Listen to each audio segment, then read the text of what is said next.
Hello friends, ఈరోజు నేను అనంతపురంలోని రామ్నగర్లో ఉన్న ఆలియా అరేబియన్ రెస్టారెంట్కి వచ్చేసాను. ఇక్కడ బిర్యానీ అయితే చాలా స్పెషల్ అండి. బిర్యానీతో పాటు చాలా రకాల non veg, veg food items అయితే ఇక్కడ చాలా బాగుంటాయి. అంతేకాకుండా రంజాన్ సందర్భంగా స్పెషల్ హలీం కూడా పెట్టారు. వీళ్ళ దగ్గర చికెన్ హలీం మరియు మటన్ హలీం అవైలబుల్ అయితే ఉంటుంది. చికెన్ హలీం కాస్ట్ వచ్చేసి కేవలం 100 రూపాయలు మాత్రమే. మటన్ హలీం కూడా చాలా బెస్ట్ ప్రైస్ గా ఇస్తున్నారు.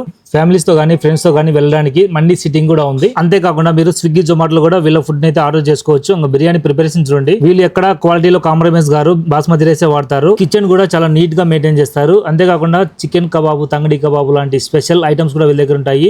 ఆ నిప్పుల మీద కాల్చిన కబాబ్స్ అయితే వీళ్ళ దగ్గర స్పెషల్ అండి. బోన్లెస్ చికెన్ బిర్యానీ కూడా వీళ్ళ దగ్గర అవైలబుల్ ఉంటుంది. మేమైతే butter non and chicken curry చెప్పాము. బటర్ నాన్ కూడా చాలా బాగా ప్రిపేర్ చేస్తున్నారు. వీళ్ళ దగ్గర చికెన్ మండి, మటన్ మండి, ఫిష్ మండి, ఫ్రాన్స్ మండి, వెజ్ మండి, చికెన్, మటన్ బిర్యానీ దొరుకుతుంది. వీళ్ళ దగ్గర స్పెషల్ ఐటమ్ అయితే ఉంది, మెంటల్ మండి అంటారు దాన్ని. ఇందులో ఫిష్, చికెన్, ఫ్రాన్స్, మటన్ అయితే వస్తాయి. ఆలియా వల్ల స్పెషల్ చికెన్ కర్రీ అలాగే స్టార్టర్స్ కూడా ఉన్నాయి. ఇక్కడ ఫుడ్ టేస్ట్ చేస్తే మళ్ళీ మీరే వస్తారు. టేస్ట్ అయితే అంత బాగుంటుంది ఇక్కడ. తప్పకుండా మీరైతే ఒకసారి మన ఆలియా అరేబియన్ రెస్టారెంట్ కి అయితే వచ్చేసేయండి. అంబియన్స్ కూడా చాలా అద్భుతంగా అయితే ఉంది. ఈ వీడియో నచ్చితే లైక్ చేయండి, షేర్ చేయండి, ఫాలో చేయండి. అడ్రస్ అయితే రుద్రంపేట ఫ్లైఓవర్ దగ్గర, రామ్నగర్, అనంతపురం.